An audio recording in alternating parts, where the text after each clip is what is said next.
अस्सलाम वालेकुम दोस्तों, ArfaWeb.com की जानिब से आपको खुशामदीद कहते हैं HTML की एक और क्लास में। और आज की क्लास में हम सीखने वाले हैं कि हम चेक बॉक्स इनपुट को कैसे यूज़ करते हैं, और हमारा जो कलर वाली चेक इनपुट है उसको हम किस तरीके से यूज़ करें।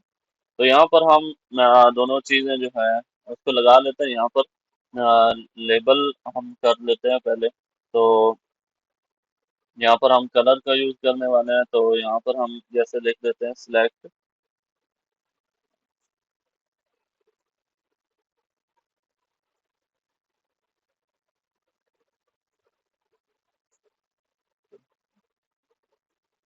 कलर।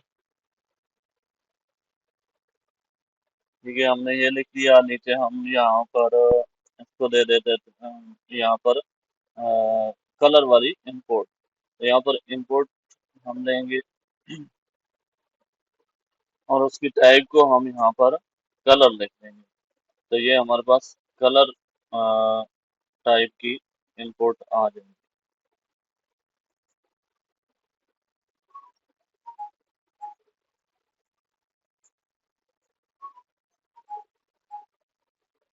तो इसको हम सेव करते हैं। यहाँ पर सेव करके ये आप देख रहे हैं कि यहाँ पर इनपुट आ चुकी है। अभी हमने इसको ब्रेक करना था, और ब्रेक किया।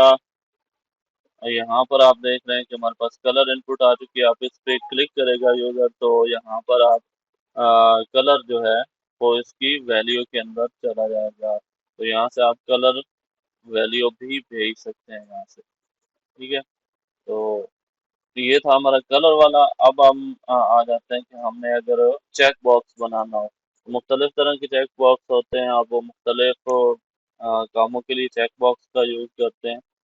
तो जैसे हम कहते हैं जी एक्सेप्ट टर्म एंड कंडीशन, आप कुछ भी इसको लिख सकते हो।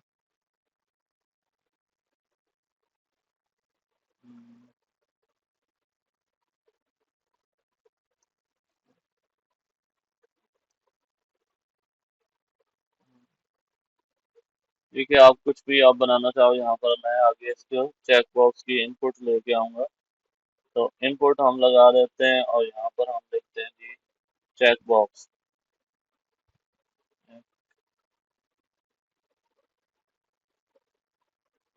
बॉक्स, हमने ये चेक बॉक्स लिखा। हम इसको थोड़ा BR कर देते हैं ताकि ये नेक्स्ट लाइन जो है वो ब्रेक हो।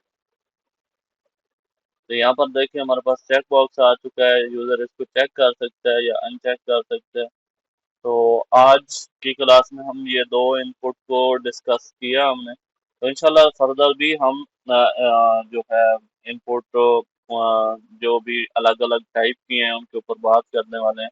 अभी हम इसके ऊपर कुछ अगली क्लास के अंदर हम जो इनपुट के कुछ एट्रीब्यूट होते हैं जो कि बहुत ज़रूरी होते हैं उनके ऊपर भी बात करेंगे। तो इंशाल्लाह मिलते हैं नेक्स्ट वीडियो में।